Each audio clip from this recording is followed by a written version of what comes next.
Okay, thank you for this opportunity for speaking in front of specialists for moment polytopes, actually. So as you may know, that my background is quite different. So I'm interested in complexity theory, algorithmic algebra, and foundations of computational mathematics, always related to quantitative questions and complexity. But I came into this topic motivated by questions from geometric complexity theory. And I have a series of work with various authors. You can read them: Cole Franks, Ankit Garg, Rafael Oliveira, Michael Walter, Avi Victorson. Michael Walter is from physics and the other people are from computer science. And we have some publications in computer science conferences so far. But there is no journal publication, but we have a very long paper on the archive, 100 pages and so on. I hope I managed to, the title is non-commutative optimization, etc. And I hope I manage you to motivate you to look into that paper. So let me start at the very beginning. So it has to do with symmetries. We all know that symmetries in mathematics are captured by group actions. So, and you see here this, the graph isomorphism problem that everybody knows. And the very general question I'm interested in is the problem to decide whether two objects are equivalent, whether one can be mapped to the other under the action of the group. And I want to investigate this question from a computational point of view. How hard is it how hard is it to do that? And there are many problems, many well-known problems, and they are usually difficult. So the famous one is the graph isomorphism problem, but a more algebraic one that actually is much closer to what I'm investigating here is the equivalence of matrix tuples. So maybe I can use my pointer. Let's see. Okay, I think this works. So I have n by n matrices, n tuples, A1 up to AM. And then let's say I let the group SLN times SLN act simultaneously on the left and on the right. Okay, the way it is defined here.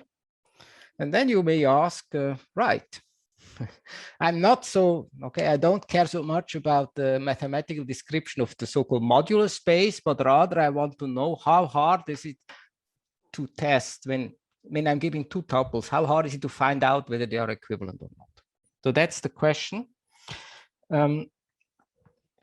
Okay, in order to investigate this, so there's a very general framework that I'm sure is very familiar to you, but still let me go through it also for the notation.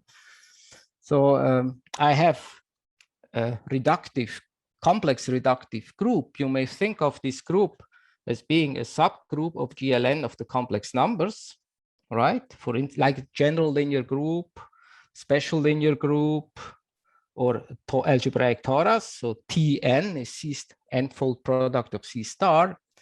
And I have a action of this group on a finite dimensional complex vector space V. So a representation, in other words, which I denote by pi. Okay. Okay, and then once I have this information, I study the orbits, which I denote with G dot V. So I have a vector small v, apply all group elements. This defines the orbit, and usually it's not closed.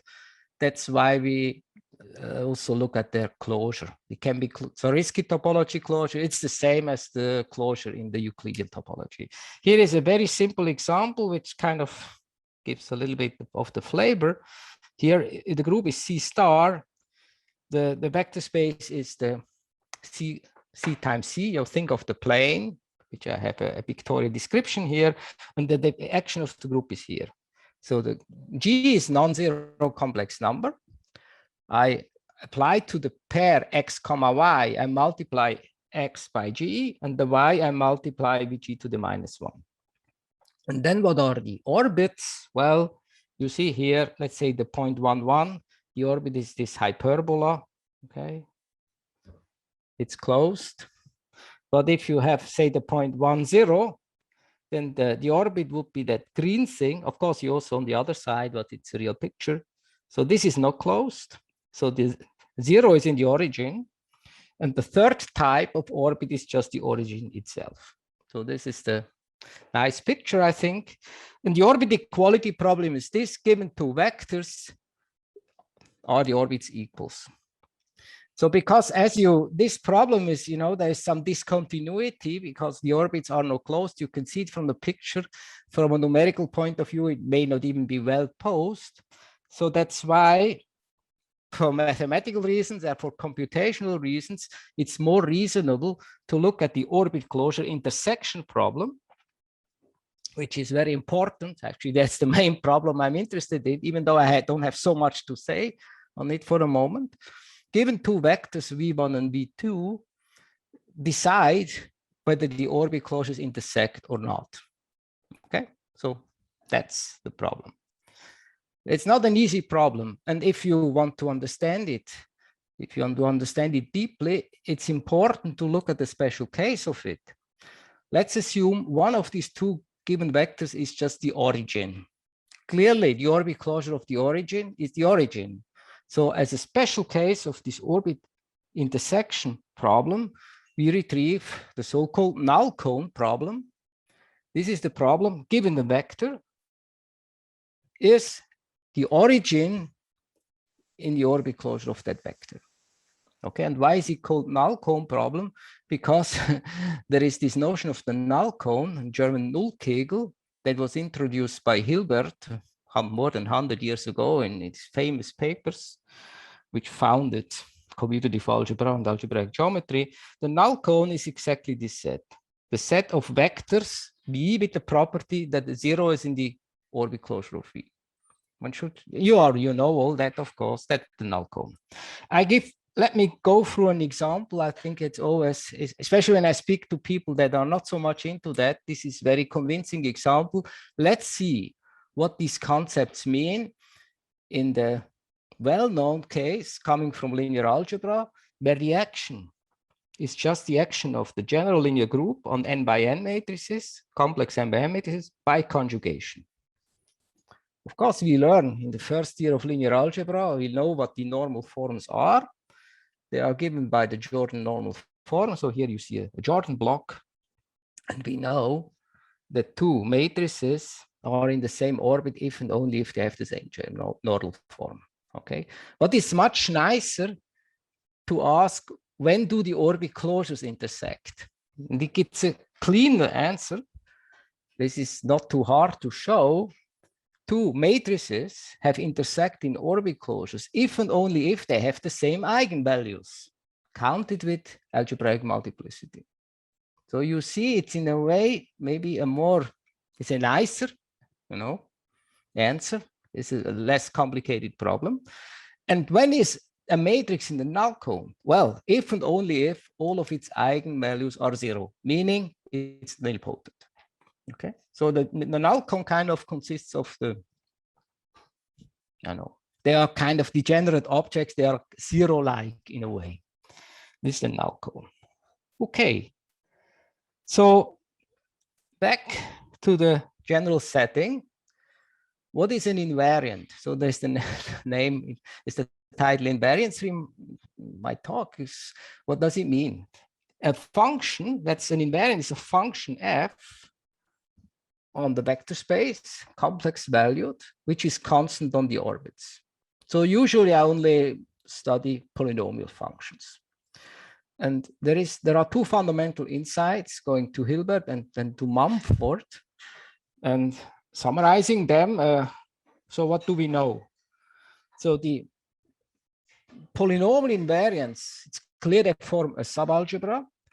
And they showed that when the group is reductive, then this is finitely generated. So there exists a finite system of generators. Let's call them F1 up to Fs. This is what Hilbert showed for GLN, and then Mumford went on and actually proved this equivalence. So this is, I think Mumford did it first. And he showed that these orbit closures of V1 and V2 intersect if and only if all the generators they take the same value on V1 and V2. Okay, so this is like a very important for the construction of geometric quotients, etc. But this might suggest an algorithmic approach to the orbit closure intersection problem. Okay, You may say, okay, oh, there's a finite system of generators. Maybe we just have to find them. Okay, let's say I have these generators, and then I can evaluate them, and this would lead to a procedure in a way decidable. Okay, but the problem with this idea, with this maybe naive idea, is that this may not lead to an efficient algorithm for many reasons. So the number S of generators may be huge, can be exponential. Or if this doesn't happen, the degree may be huge. We can prove that this actually happens, right? You cannot, yeah. Or even if you don't have many generators and the degrees are harmless, it may still be true that just evaluating such a polynomial may be computationally hard. It can be something like a permanent or so, okay? So, so this is not so easy to implement this idea. And I'd like to mention here this connection to geometric complexity theory. So there was a suggestion by Ketan Malmalay, who started this field called geometric complexity theory.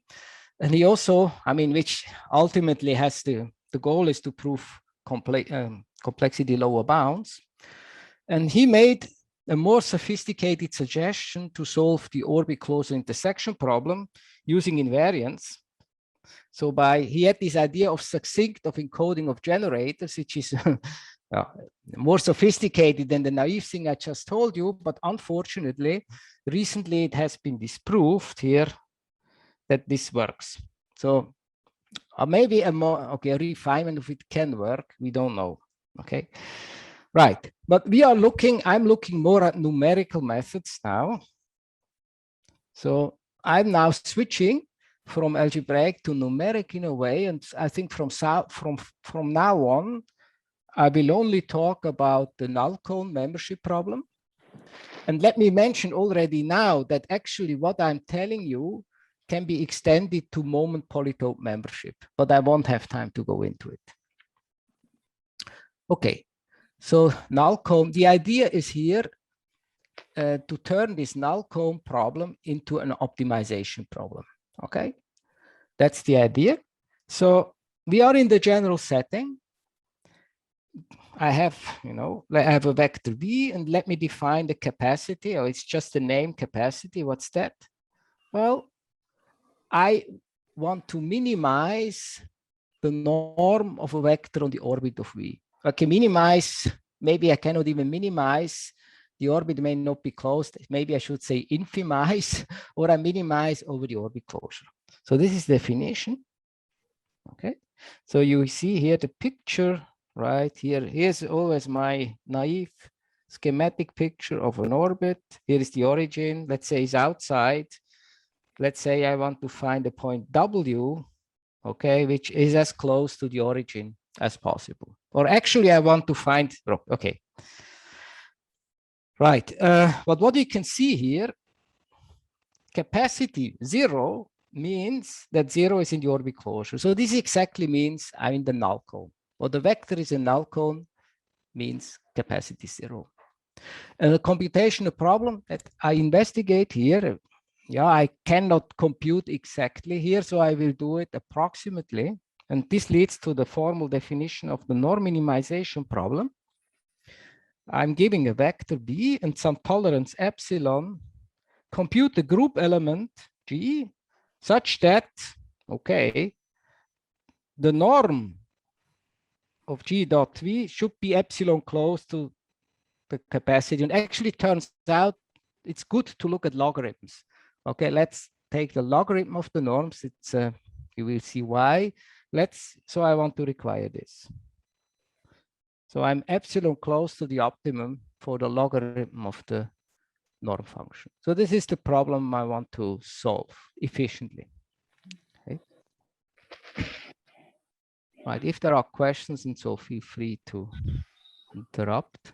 Or okay, so now let's do it. And somehow the idea, I mean, in a way, this is minimization, optimization. It's very popular. And anyway, in the time of machine learning, even more so. So the thing here is that the function. Excuse me, maybe I have a question. Right. Okay. So sorry.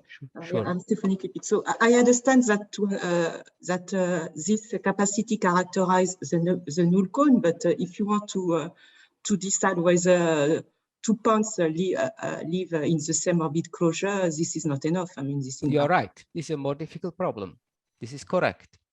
So this is correct. So if you're a little bit patient, I can say a little bit more about the equivalence problem, but it's true. I mean, if I can solve the null cone membership, I haven't solved yet the other problem. It's a more difficult one. Okay, completely agree. Yeah. Okay. But, right, but but maybe it's a little bit too early to answer this question. But a very good observation is true. Yeah. But if you can show, if you would realize that the null cone problem is a hard one, then it indicates that the other problem is hard as well. Let's say it this way. Yeah, okay. sure. Good. So I wanted to say the function I want to minimize is defined on the group.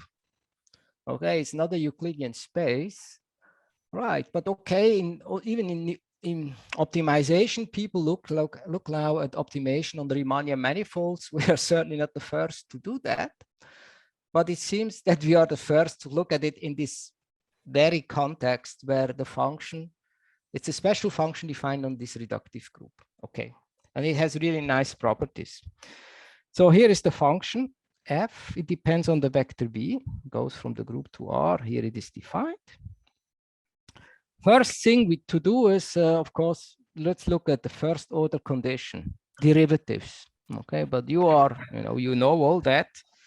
I don't have to. So I think but to be concrete, the group is maybe a subgroup of GLN of the complex numbers. Then I look at the Lie algebra, which is the tangent space of the group in the identity. I can think of it as a set of matrices. It's always good to have concrete representations because we want to compute with the objects. Okay, and there are additional structures that always come into play that are very standard. There is a maximal compact subgroup, which I denote capital K, and okay, usually I can obtain it, this capital K, by just intersecting the group with the unitary matrices. So this is always the case when I assume that the group is closed under taking complex conjugates. So there's a book by Wallach, for instance, he investigates that in detail. Then we can always get it this way. And I will assume that this K group, the compact group, acts by isometries. I can always assume that. Okay, then you see, okay, I have this relation. Let's say I have the group element K times G. K is from this compact group. If it give me the same value as G, because K acts by isometries. So actually, we are optimizing not over the group, but over a homogeneous space. Actually, right. So we should rather think of the space of these cosets. I never know whether these are left or right cosets, but you see it. Okay. And then what is also, I mean, it's a bit technical, but you will know that anyway. I take the orthogonal complement of the Lie algebra of K, which turns out to be I times Lie K, and then I have it. So actually, the point is, right, I can view I times Lie of K as the tangent space of this homogeneous space at the identity. Okay, so this will be important because my gradient will lie there. So I explain, okay, this in the example, then it's very concrete. I have GLN, the group, K is the unitary matrices, PDN stands for the space of positive definite Hermitian matrices. And this actually gives me a model for my homogeneous space due to the polar decomposition, which is a fact from linear algebra. So every group, every GLN can be uniquely written as a product of a unitary matrix times a positive definite Hermitian matrix. So it's this. And what is this K here becomes irrelevant for my problem So I can focus on the H, which is positive definite. So this allows to identify my symmetric space with PDN. Okay, and the I times Lie K, I can identify with the space of Hermitian matrices. I denoted Herm N. So it's very, okay, you are probably experts in this, but for those people that are not experts, I usually recommend to think of this case because it captures most of what's going on here. Okay, so then, good. So we want to minimize the norm, but there is a dual problem, which means minimizing the norm of the gradient. And okay, what is the gradient? Very natural. I have my Kempf-Ness function here. Here it is. Probably it's best, okay, I just take the derivative, but probably it's best to think of directional derivatives. I take a directional derivative at the identity in the direction H. Okay, H is here. Think of Hermitian matrices, and here is, okay, what it is. It's directional derivative. And this leads me to this very important notion of moment map, I think, which is the central topic of the workshop. This is the moment map. Okay, which the moment map in this setting essentially captures the gradient of these Kempf-Ness functions at the identity. So what is it? So I like to think of it this way. I think of the moment map mu as a map from non-zero vectors. You can also think of projective space, but it's more concrete in a way, this way. So it goes from here to I times Lie of K. And here is the down to earth description what it is. Actually, I take the derivative. It's in the dual space of the tangent space, but then I can identify because I have a canonical inner product. And so, right. So it's very concrete, and that's the definition. I assume this is very clear to you. This is the, okay, defines the moment map. And then we see, right, mu of G dot B equals 0. Right. If G is a minimizer, I have this. This is the first order condition. And it's remarkably and true that the converse is also true. This was first, that was discovered by Kempf-Ness. It's an only if and only if problem. Okay, so it's enough. If you have a local minimum, you have a global minimum because there is some convexity behind. I'll talk about it later. And the computational problem here is this, we call it the scaling problem, and that's this. We also want to solve that. Given a vector and a tolerance epsilon, compute the group element such that what? The norm of mu of G dot V should be at most epsilon, meaning that at G dot V, the gradient has norm at most epsilon. Okay? In a way, it's clear. I mean, if the gradient is very small, you should be close to the optimum the other way around. But the difficulty here is that you have to make this quantitative. Okay, and we managed to do this quantitative. Okay, but I don't think I will talk about it. There's no time. Right. So these are here's a summary so far. Okay. Here is again the setting. Maybe I don't have to read it to you. You have the null-com problem, which is like as Amna pointed out, it's a special case of the more interesting equivalence problem. I focus in the null-com problem for the moment. And there are really two relaxations, the norm minimization and the scaling problem, which in a way are dual to each other. And right, what I want to show you is solutions to both problems that are in a way efficient. They come with complexity analysis. And sometimes you get polynomial time and sometimes not.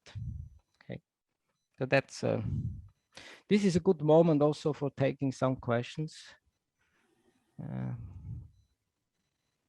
Before I, yeah, there are none. Okay, so then I have here, okay, here's an example that has been important for computer science people, and maybe that's a little bit surprising in a way.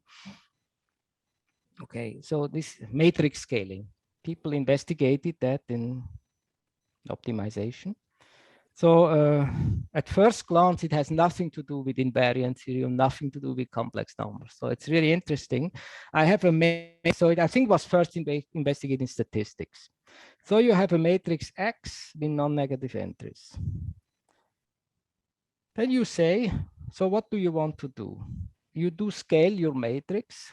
So you multiply the rows with positive real numbers and the columns with positive real numbers. So meaning that you multiply from the left with this diagonal matrix and for the right with this one, positive diagonal entries.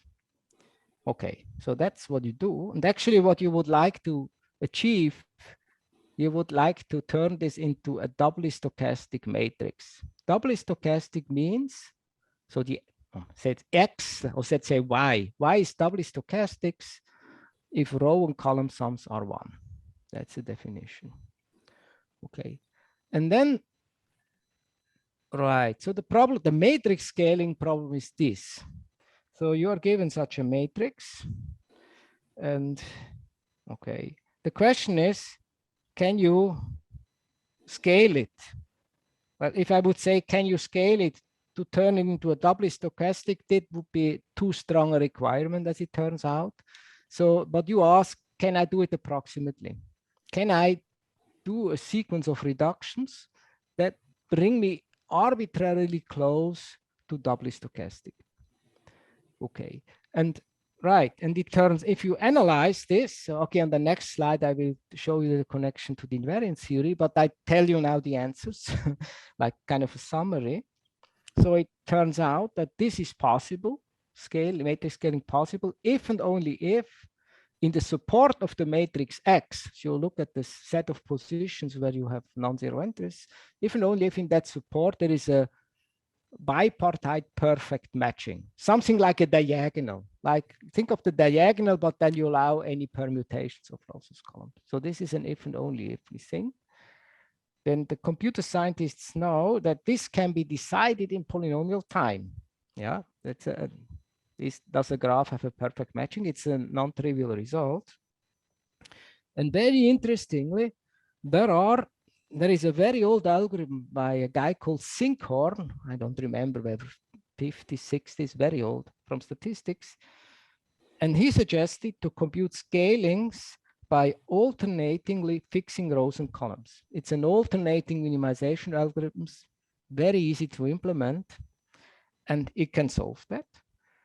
And much, much later, in the beginning of the 90s, so this algorithm was analyzed by Lineal et al. Here, and they showed that the convergence actually of this alternating minimization algorithm can be controlled by the permanent, which is a certain invariant. And they showed it leads to polynomial time algorithm.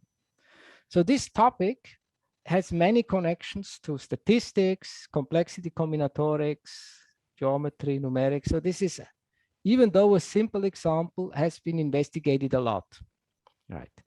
So now I will show you the connection to the group action, which in a way is a little bit hidden. I mean, okay. So now I want to show you this, how this fits into the setting. Now my vector space consists of complex matrices. The group is this. So what is STN? So this is just a subgroup of my algebraic torus consisting of those tuples, or say matrices, diagonal matrices with the diagonal 1. So here is the definition, ST1. Okay. So the group STN times STN, and this is the operation. Multiply from the left and from the right as before. Okay. So if I have such a non-zero vector V, a complex matrix, I assign to it a matrix with non-negative real entries. I just take squares of the amplitudes if you want. So absolute values of the matrix entry squares, and then it's useful to normalize. Okay, which is not important, but I normalize. This is my Xij. Okay, so then one can see, for those who know what is the permanent, that this is actually an invariant function. It's a polynomial, and this invariant. It's, yeah, okay. Now maybe I don't enter this too much, because maybe you're not so much into permanence, this audience. But let me tell you concretely what is the moment map. So I mean, this is now a little calculation, which probably you know, but I won't go into it. So if I compute the moment map, what will it be? Mu of v, right? And what you get is this very nice description. So the image, where should it be? It would be in this Lie algebra, I times the Lie algebra of this group. So it will be a pair of n tuples of real numbers.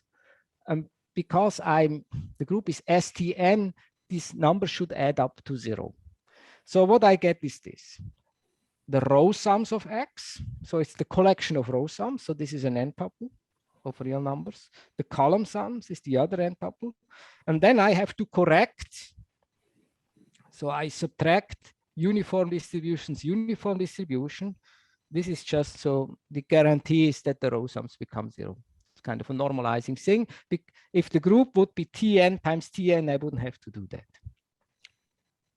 But now we see, okay, what we defined before, approximately scalable to doubly stochastic, means I want to find group elements G such that the mu of GV gets arbitrarily close to 0. Right. And by the Kempf-Ness, now if you know this Kempf-Ness, you see this is the case if and only if if and only if the vector is not in the null cone. So interesting, the scaling problem can be expressed in terms of a null cone problem for this section of a torus. Okay. So this was discovered later. So it's you have this Syncon algorithm. You realize it has to do with invariant of tori, and then you generalize to other groups and so on and so on. Okay, it becomes clearer and clearer what it is. So I have next. Okay, I have a description. Now I would like to tell you a little bit how is the situation when the acting group is a torus. This is a situation we understand best. Okay, in many ways. And actually, I have two other papers. Actually, I did not mention at the beginning of the slide. A numerical one and an algebraic one, and both explain, say the algebraic one really solves also the equivalence problem for torus action in an efficient way. So I really understand it very, very well. Okay, but this is the starting point. Okay, here the group algebraic torus acts on my vector space, and then there is this weight space decomposition, right? So I write it this way. I have a direct sum of V into subspaces VW. These are the weight spaces. The weights you can think of n tuples of integers. So concretely, it means, I mean, every vector can be written as a sum of vectors, let's say VW. Okay, and this is the action. So, and the character here, Z to the W, is a Laurent monomial. Okay, it's just a shorthand for Z1 to the omega 1, Z to the omega 1. Okay, mathematics. Okay, I think you know that.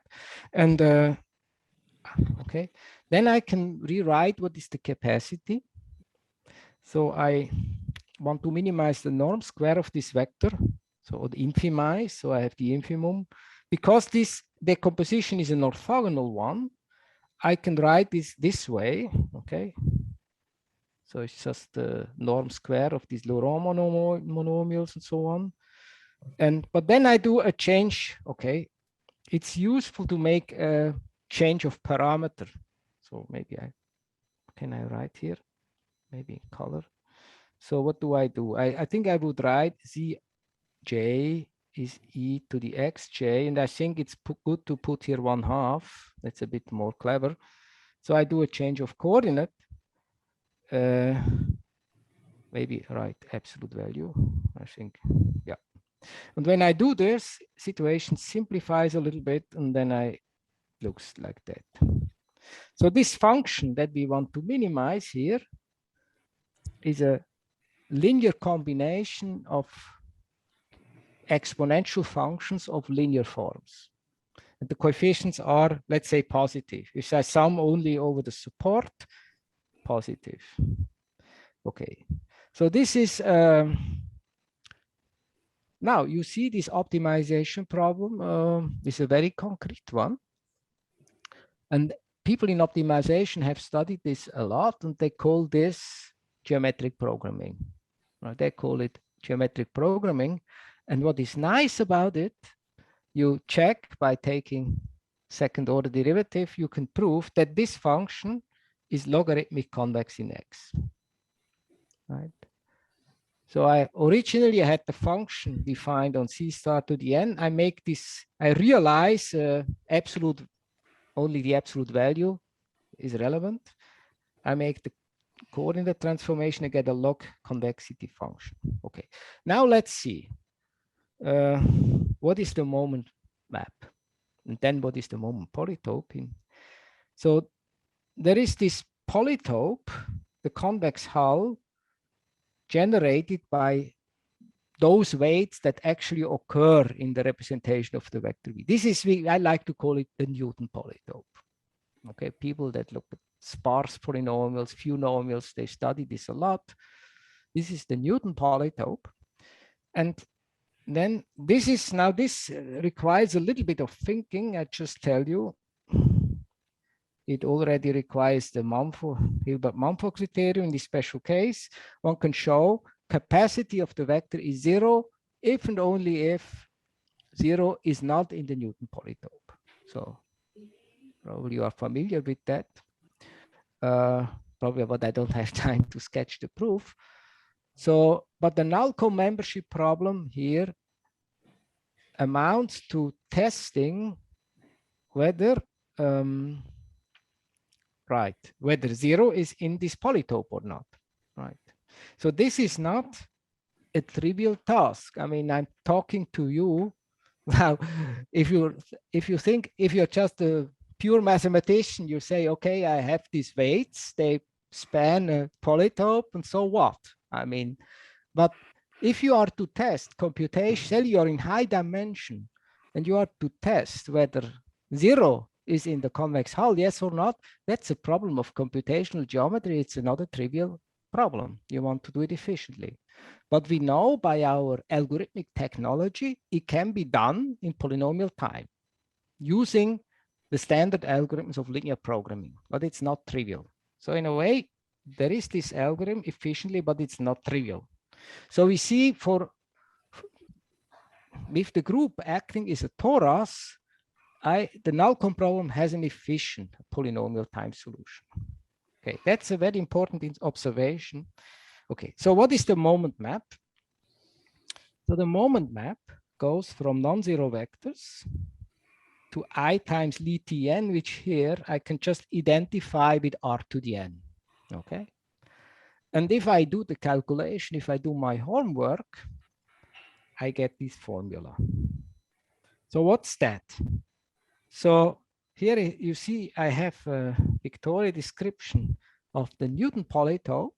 And what I get is a point in the convex hull. Okay, so this mu of V is in the convex hull. I just take a convex combination of all the weights, there may be also weights inside, weighted by the square norm of BW.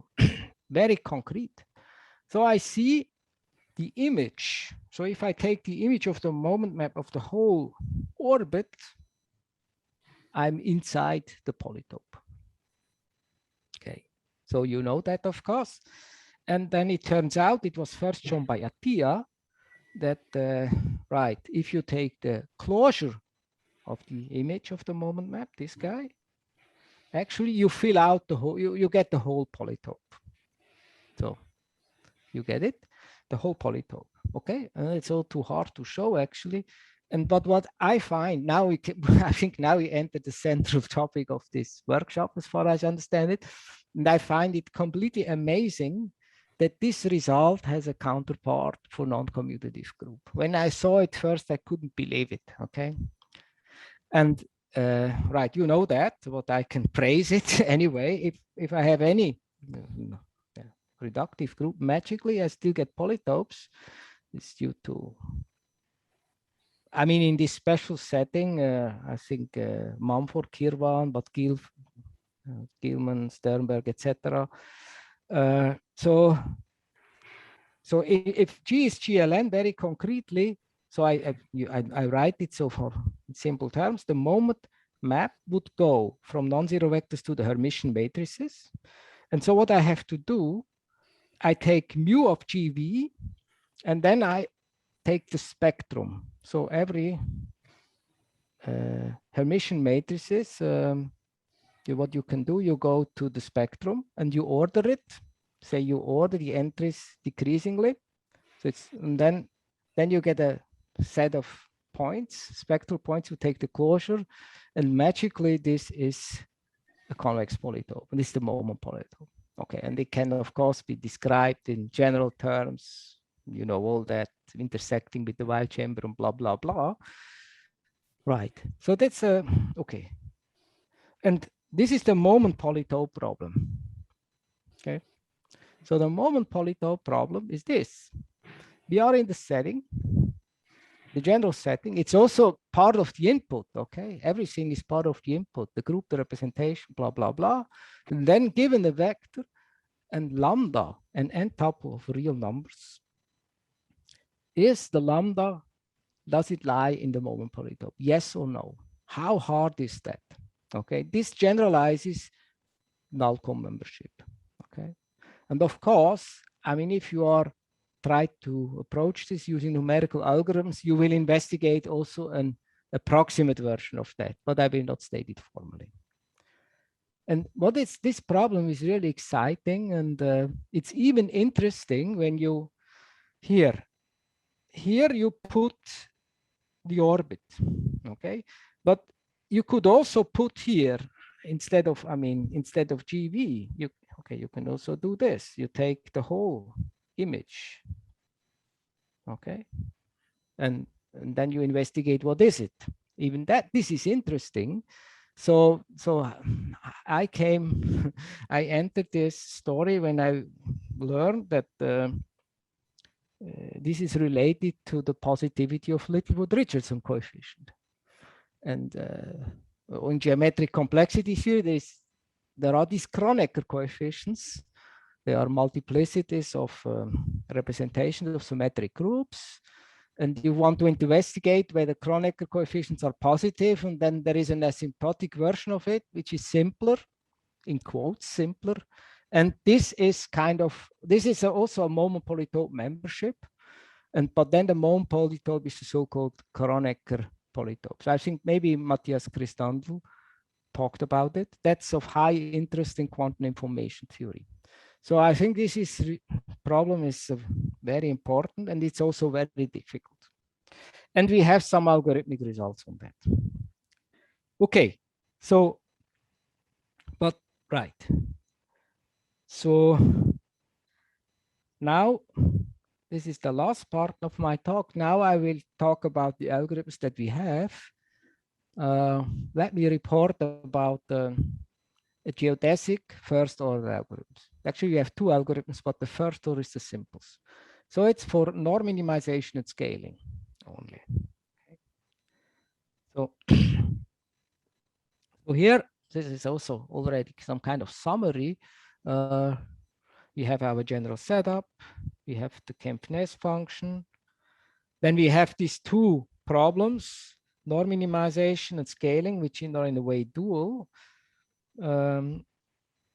Okay, so I think what we have, okay, one result that we have is, I think it's of independent interest.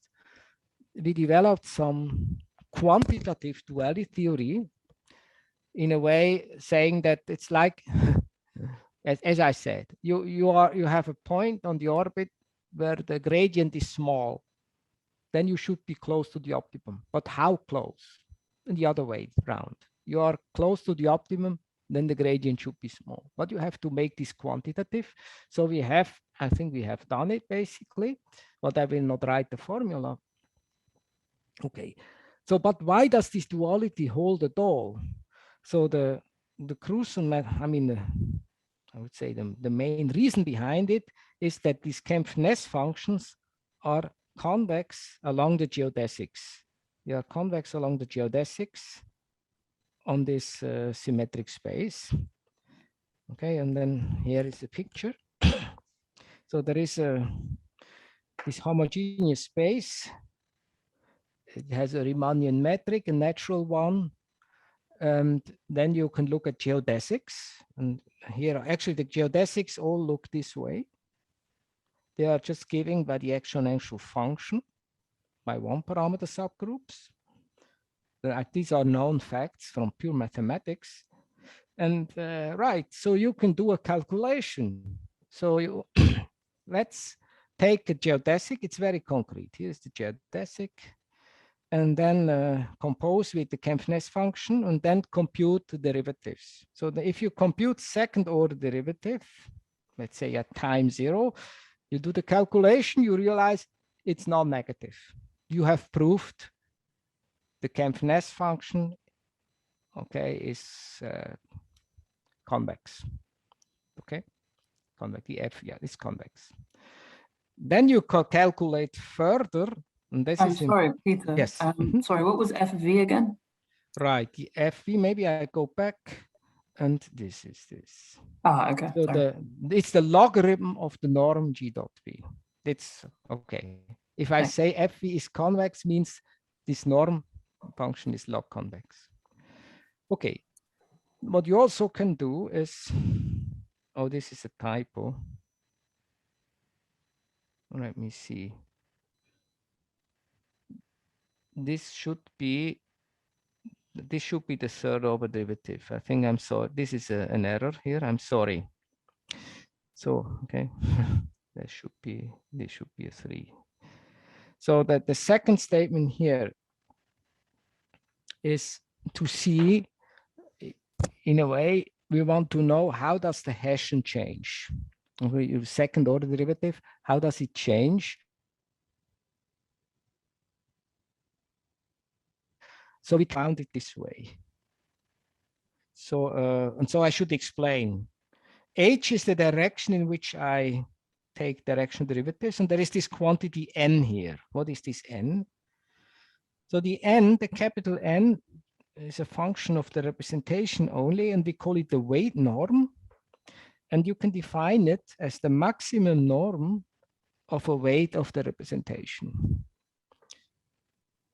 Usually it's bounded by the degree of the action, and usually this is quite a small number. So if you think of, this is usually not something to worry about. It's usually quite small. Okay, and this, right. So then what you can do, I mean, this is this is the idea about analyzing first order method. I mean, you just basically use the Taylor expansion, you use the convexity and this property 2, and then you upper bound, okay, your function, you upper bound by constant term, linear contribution, and then the quadratic contribution, I think you make it a little bit larger. I think there's a factor of 2 here, and then you see you have the n squared. So this is quite an elementary argument. And this is already enough. It's very simple. This is already enough to show that the gradient descent makes progress if the steps are not too large. Okay, now this indicates also how to make the steps. Okay, so then what we get, okay, so this algorithm is a geodesic gradient descent. It's you know, you should be aware, I mean, all this, that's now in our age of machine learning, that what people do gradient descent in all the time, in all variation, and we do this here as well. Okay, we analyze it though. So, okay, what is this algorithm? It's not a complicated algorithm. So we are given a vector. We want to, okay, it's the scaling problem. So we initialize with the identity matrix, and then for a certain number of time steps from 1 up to capital T. So then we have some, how do you say, running variable W, which holds the current vector. So we compute the moment map at W of this. And then we check whether the norm of this is epsilon small. If it's epsilon small, we stop, we are happy. If it's not epsilon small, we do an update. And here is the update. Basically, we go in the direction of mu of W, or minus the direction, with a small step length. And it turns out 1/2n squared is a good step length. Okay, and this is because of, I mean, the analysis here shows that this is good for the analysis. Okay, and then here is a theorem which analyzes the algorithm given a vector. Okay, given a vector with positive capacity. So I'm outside null cone.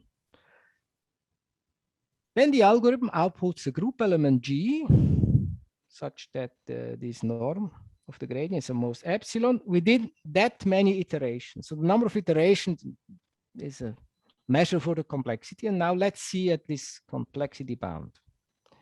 So what is it? 4n squared divided by epsilon squared times logarithm of what? The ratio of the norm of V divided by the capacity. Okay, so now let's see. So if I abstract a little bit from it, so maybe, yeah, the algorithm, yeah, runs in time polynomial in 1/epsilon the input size. So I think this is a good contribution because it's the logarithm. So, and I said the capital N is also not too big, it's something degree. So maybe the thing maybe to worry about is the 1/epsilon. This can be big, okay? Let's say you want to have epsilon is 10 to the minus 6, this will be 1,000,000. So this is maybe not sufficient, not so good yet, this bound. And okay, so where is the math? Actually, I told you it was quite simple so far, but there is some math here that is not so trivial. Namely, how about how small can the capacity be, right? So if I want to solve the null cone problem, then I would need to know an a priori bound on the epsilon. Okay, and for this, we use constructive invariant theory to give a priori bound on the capacity. Because then if we have this, then I can turn this algorithm into an algorithm solving the null cone problem. Okay, right. So this is right. Well, okay, actually, do I do? So now I'm confused. I did, okay, sorry, I was not very clear. Let me say it again. We use two things. I need an a priori lower bound on the capacity, but I also need another a priori lower bound for the precision epsilon, which is given by another parameter, which we call weight margin. Okay, let me, but I don't know how is my time. Maybe still a little bit more. Okay, so let me, this is looks technical, but is untechnical. So let me first report on the lower bound on capacity. Now that's the place where invariant C actually enters. So, okay, what I want to prove is this, okay? If the capacity of my vector is positive, then it must be at least this and that. Okay, a priori lower bound. Okay, and what is the idea? Okay, so if the capacity is positive, I'm not in the null cone. And by Hilbert theorem, there is now a G invariant polynomial, P, such that P of V is non-zero. I can assume it has integer coefficients. Okay. And let's now also assume that, okay, I need to make an assumption on my vector. Let's say it has integer coordinates, okay? Or maybe it has a rational, but I can control them. Let's say integers, okay? Okay, good. Now this invariant P, let's say we have some quantitative information about it. Let's say it has degree capital D, and I have an upper bound L on its integer coefficients. Okay, I don't know it concretely, but I have this information. Then what can I do? Let's see. P of V, that is an integer because it's an integer polynomial. And V has integer points, so it's an integer, non-zero. So absolute value is at most 1. And then here I use the invariance of P, I can replace B by GV. For any group element, the value will not change. But then this guy here, I can upper bound. I mean, this is a little, okay, it takes a little bit of thinking, but basically, because I know the coefficient, I have an upper bound on the coefficients of the polynomial, I have an upper bound on the degree. So it's quite easy to show that you can upper bound it this way. This is an exercise.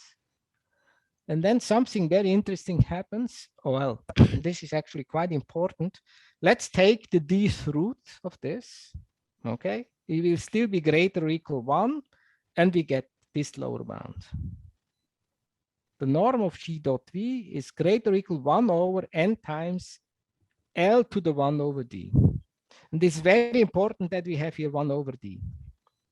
Okay, so then now comes the quantitative invariance theory. We have to bound P and L. So as to the degree, there is a general upper bound due to Harm-Derksen.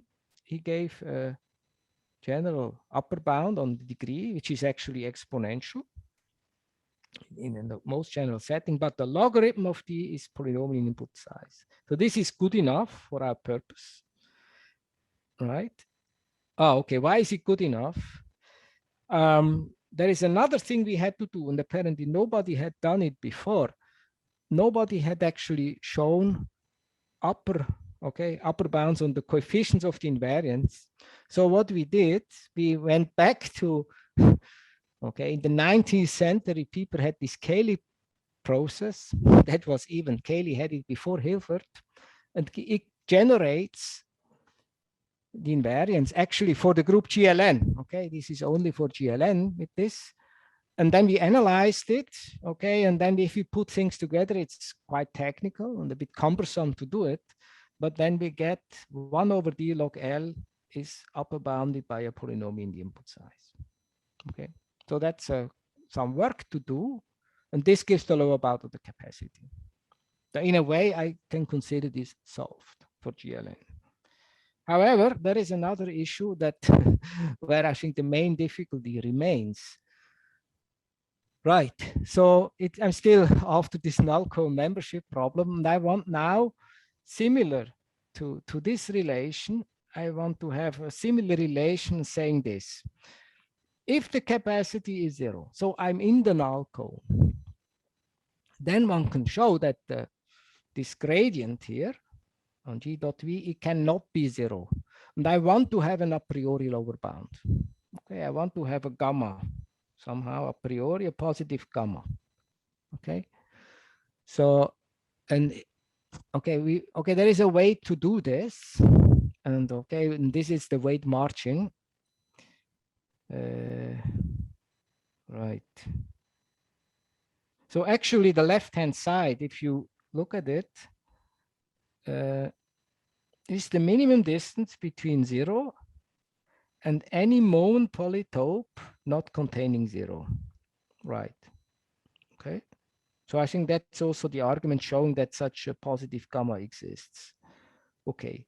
So and then what we did, we lower, we don't do this directly, we just lower bound it, and we may lose something here. We lower bound it by a quantity that we denoted, that we called weight margin. And what is the weight margin? Okay, it's a bit hard to read.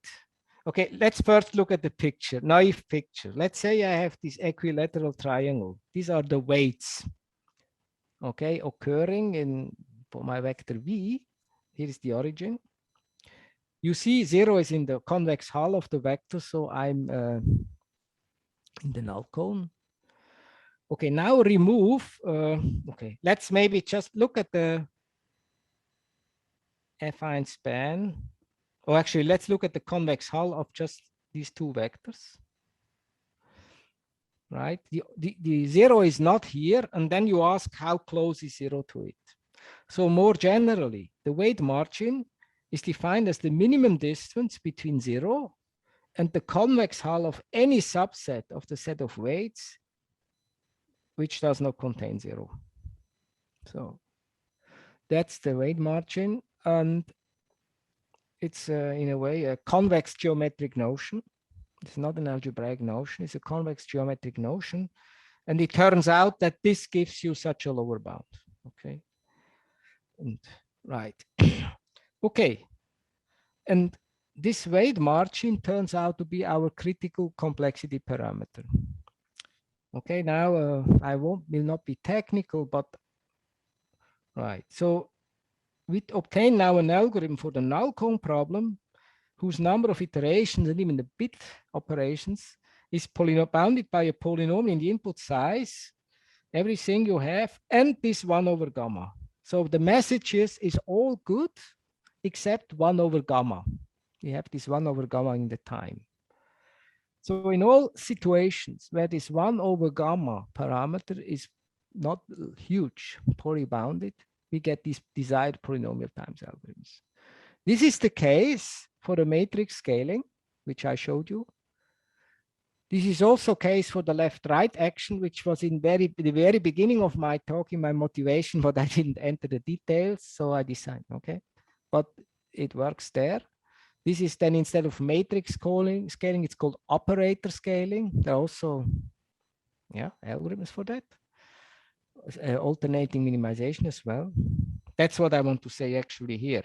Maybe, or sorry, I wanted to say that for the left-right action, so the pencil thing, there were also, previous to our paper, there were alternating minimization algorithms called operator scaling. Okay, they were known and were analyzed. Okay, and then one can generalize. So you may look at quiver representations. Okay, and now it turns out a bit, whenever you have a GL representation of a quiver, the weight margin is good, no problem, we get polynomial time algorithm. For SL representations of quivers, it's a bit more complicated, but if the quiver has a bounded number of vertices, we also get polynomial time algorithm. This is actually quite nice. When you analyze this weight margin, then you see it cannot be so small. And the reason is because the weight matrices are totally unimodular. So this is, I think, nice. However, for tensors, for the tensor action, think of C to the n tensor, C to the n tensor, C to the n with GLN times SLN times SLN times SLN. Here, this weight margin can be exponentially small. So this is due to Kravtsov and also due to Franks and Reichenbach. So Philipp Reichenbach is my student. So, okay. So for these algorithms, the gradient descent geodesic for tensors is not a very good algorithm. Okay. Summary and outlook. Okay. My last transparency. Okay. So what did I show you? Effective numerical algorithms for the null cone problem based on geometric invariant theory and geodesic optimization with a wide range of applications. There are a couple of things that we did in our paper, which is you can read in the archive paper and which I did not discuss in my talk for lack of time. There is this first order method that I showed you also works for the moment polytope membership problem. So what is behind is an idea which we learn in a paper by Michel Brion, and it's also in the paper by Ness and Mumford. We like to call it the shifting trick when you reduce the moment polytope membership to the null cone membership. Right, but then it turns out that actually if you do it cleverly, you can do it efficiently. Okay, it's not a purely mathematical reduction, it becomes a computational reduction, which in a way is quite efficient. Okay, so maybe we look at it. And then there is another thing in that paper that I did not discuss. We also developed and analyzed a second order algorithm for the norm minimization problem. And that's algorithm is much more sophisticated, especially its analysis. And what we gain is our running time now in terms of the epsilon is now polynomial in the logarithm of 1 over epsilon. For the gradient descent, we had in 1 over epsilon be replaced by log 1 over epsilon. This is much, much better. But still, I mean, I do by divine justice, if I don't know if you want to call it, but still we have this 1 over gamma. Okay. So it's say for the tensor action, we still, okay, it's not that great. Okay, so then I mentioned in between already, but let me repeat it again because I think it's important. For torus actions, we have known polytime algorithms for the null cone and the moment polytope problems. Okay, they right, either you use ellipsoid or interior point methods, but the algorithms I reported about today, they don't achieve this. So in a way, it clearly shows that, so what we have done so far in this general non-commutative group setting is not sophisticated enough, okay? And the big questions that we are after, I think it's very fundamental, is can we find more efficient algorithms? Can we find polynomial time algorithms in all the cases? And like a major case to think of is the tensor actions on tensors. Okay, right. So that's what I wanted to say. I'm a little bit over time, but not too much. Thanks for your attention. Thank you very much, Peter. That was really interesting about finding out if points are within the polytope and optimizing distances between null cone and boundaries. Yes. Absolutely fascinating. And I think the most numerical talk we've had so far, actually. So it's really lovely to get that bridge between polytopes and numerics. Does anyone have any questions? Are you getting some claps as well? People are clapping.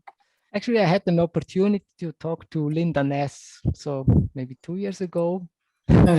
Before the paper was written, so I, talked to her, and she's now doing other things. I think data analysis and so more applied things. But she was very happy about these developments, that what she did during her thesis that may have a connection to what she is doing now, Oh, yeah. Yeah, because it's in a way, it's also data analysis, high dimensional optimization. It's but in a very structured setting.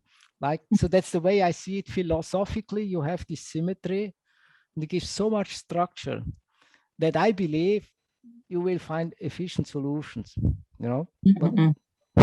But as you say, you're looking for more efficient solutions. Yeah, of course. Yeah. So we're like Sherlock Holmes. I mean, we have certain partial results indicating that the situation may be not that difficult.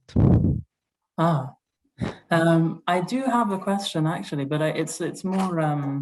I mean, if you think it's worth going into the detail of it, but it's just something that I've never seen before. Where you said the capacity of a vector is 0 if 0 is not in the polytope.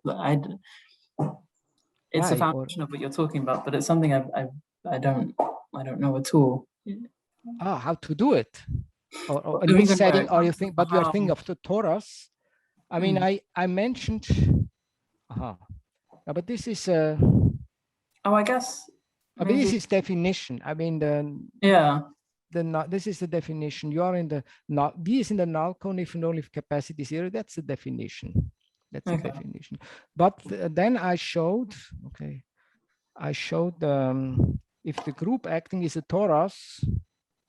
What did I show? Then I showed this means membership of 0 to the Newton polytope.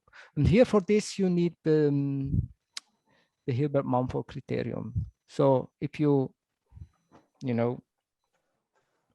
can, like if you have, so these are the weights, like, let's say all the weights are on one side of a hyperplane. Okay, like so. Okay, so like this is a normal vector. Okay, how do I what is a good name? A.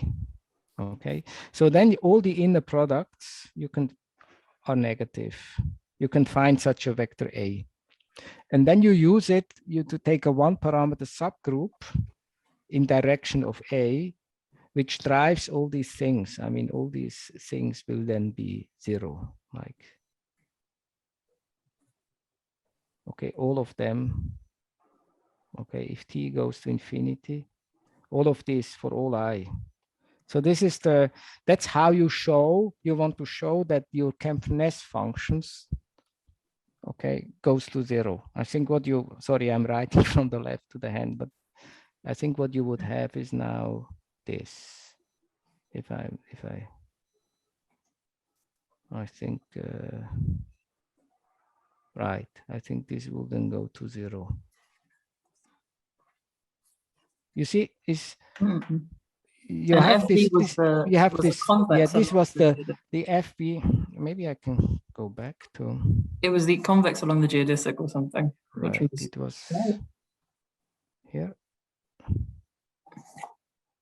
So, yeah. I think here it's this. This is the function. Now you have these are positive, and you have the linear combinations of these exponentials. Now you want to, let's say, this positive, but how can you make that this becomes arbitrarily small? Then all of these things should go to 0. Okay, so all of this kind of should go to minus infinity. Okay. Right, and then you see this is yeah. Then yeah, that's or is yes. I mean, if you actually, this is when you see how the proof works for this Hilbert-Mumford criterion for 4i. This is actually what you do. It's a kind of yeah. I will have to reread through your talk and read the paper just to make sure I'm not saying something stupid. We just put a new, okay, we corrected some typos.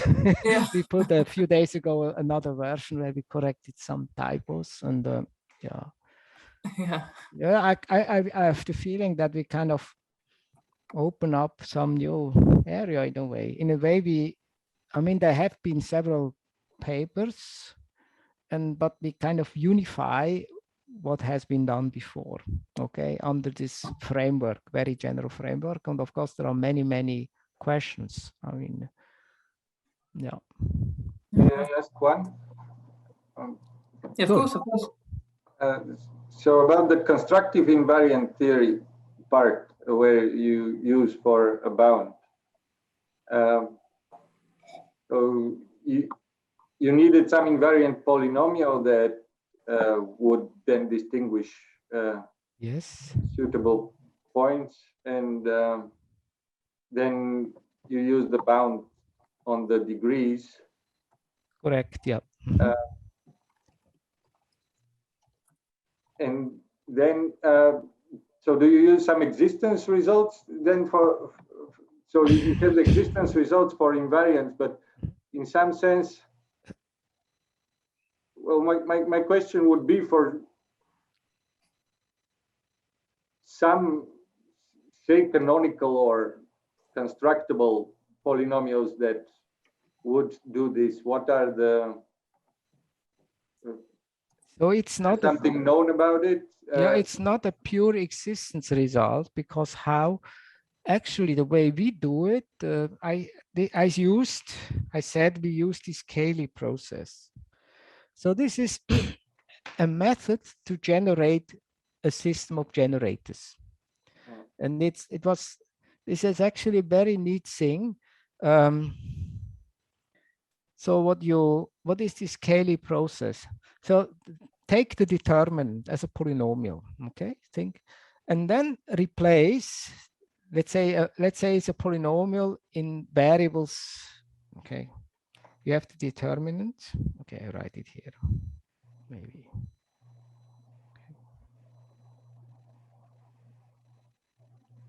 Okay, and now you turn this into a differential operator, and this is called omega. So you have a sum over all permutations, sine of pi, and instead of writing the product of the variables, now I write I put differential operators.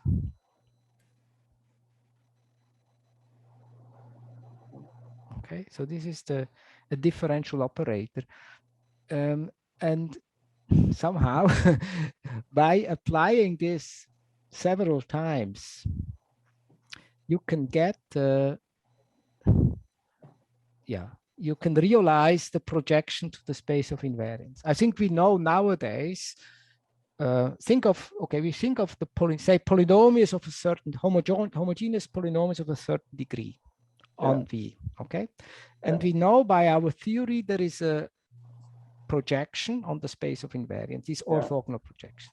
But the problem is we want to know it concretely, okay? And what are the ways to do it?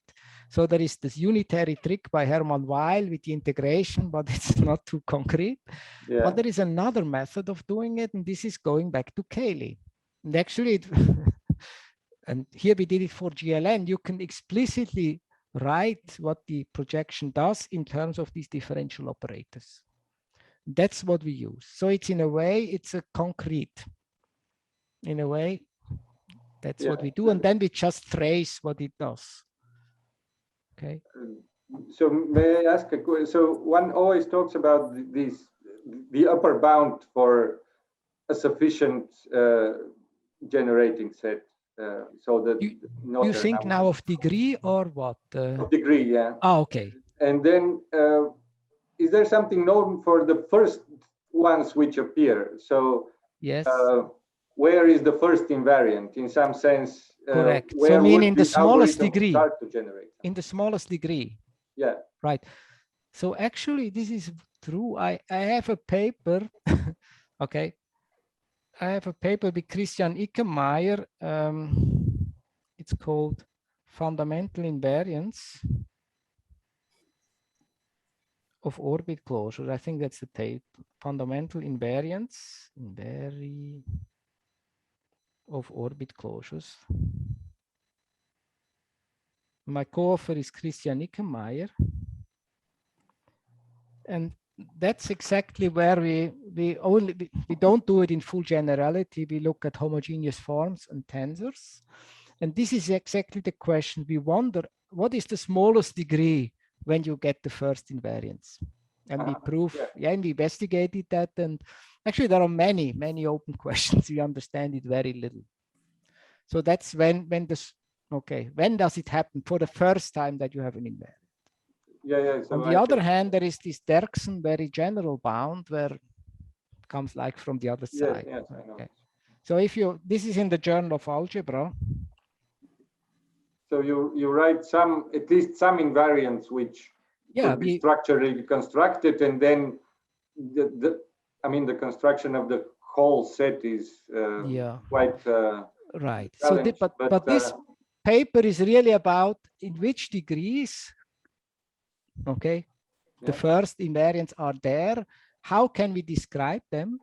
And it's very nice that in the case of homogeneous forms, we discovered something, but then part of it was known actually due to Cayley. So Cayley has his, how is it called? He looked at certain invariants. How are they called? Certain hyperdeterminants. So you can really write them down. The problem is actually to prove that these are non-zero, it turns out to be quite difficult. So we generalized a little bit this, what Cayley did. And then we looked at the related situation of tensors, and that's very fascinating. I don't really understand it. So we can write down invariants in the smallest degree. So, and it's one-dimensional. But I have a formula for these things. It looks like a determinant formula, but it's more complicated. I cannot prove directly that it is non-zero. We can prove it, but all of our proofs are indirect. Okay, and it's a fascinating object. So have a look at it. It's quite enjoyable. I will. Yeah, it's very combinatorial. I consider the problem a little bit, and I will. Thanks very much. Yeah. That would be nice. All right, thank you very much, Peter. That was a phenomenal talk, and thanks for the discussion. I will move on because Pau is patiently waiting. Right. It was my pleasure. I'm glad that I got this opportunity to talk to actually people working in that area, and I hope there will be some exchange somehow.